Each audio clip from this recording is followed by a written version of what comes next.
Hi, it's me, Reese, again. I'm going to be doing Ilex crenata, or soft touch. No, cultivar soft touch. Ilex crenata, single quotation, soft touch. It is Japanese, or crenata is Japanese. Yeah, when we talk about hollies, opaca is American, cornuta is Chinese, crenata is Japanese. The common name is soft touch holly.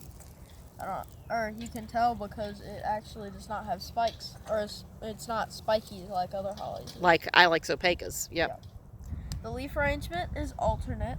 The leaf form simple. Leaf margin serrated. Yep, you can see those serrations in there. The plant type is a shrub. Its habit is broadleaf and evergreen. I feel like almost all the plants are. Most of them are. Broadleaf and evergreen down here. The height is dwarf. The form is rounded. It is 2 feet tall and 3 feet wide. It is very dense, as you can see. Yep. Very dense. The soil preferences and the moisture preferences, once again, are not applicable. Nothing significant to note. Pruning info is natural form is desirable, head shear if necessary. Yeah, these are out in the front landscape in front of Steed Hall, and we don't head shear these at all. So they're very compact, very rounded. Occasionally you get a branch that's a little out of whack, and Like this one. yeah, and a little bit of plunge pruning takes care of it. So they're really good. There are some super ones that are behind the Ball Visitor Center. Super compact, super healthy. They are excellent specimens. So you need to be sure and take a look at those too. The growth rate is slow. The exposure to light, sun. The climactic hardiness zones are 6 through 8. The landscape uses is for edging, foundation, grouping masses, and low border. The flowers are considered insignificant. You can see all those little round places that this is going to flower, but it's not showy. So that's why it's considered insignificant. The fruit is insignificant. Yep, this one's not known for berries. Or droops. Autumn color is non-applicable. The leaf texture is medium or fine. The other leaf details is their silver midvein. Yeah, you can see it. It's hard to tell because this has a flush of new growth on right now. But if you dig in and look at some of the older foliage, you can see that bright silvery colored midvein or midrib on the leaves.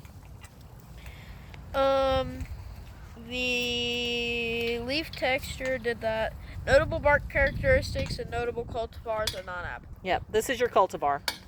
The pests and diseases are spider mites, nematodes, scale, black knot root rot. Yep. These here seem to be suffering some from black knot root rot. The planting keeps getting a little smaller and a little smaller. The ones behind the Ball Visitor Center seem to be okay. They don't have it, but that's a persistent pest. A lot of these, we talked about this with Schilling's dwarf, which is Ilex vomitoria. It's really popular to use these little leafed hollies for hedges, small hedges or low borders or edging kind of plantings. But all the Japanese are susceptible to black knot root rot, so that's why you've seen kind of a transition to use the dwarf vomitorias as a result, because it doesn't get to them in the same way. It is not NC native, not US native, not invasive, and possibly salt tolerant. Possibly, I would think so. The other information is it is a great substitute for older cultivars, Helleri or Stokes. Stokes was the one that I learned when I was a student, but Stokes, I don't know that you can even find Stokes in the trade now. It is a female cultivar. The branches are more pliable than other cultivars. They're more pliable, but we just talked about how boxwood was so soft. Look how stiff that is compared to boxwood. It'll bend, but it's super stiff. It resists. Comparisons. Yeah, by comparison, it resists. It's resilient. You can find this in your dirt books on page 530, and the location is in front of Steed Hall and behind the Ball Visitor Center. So, thanks guys.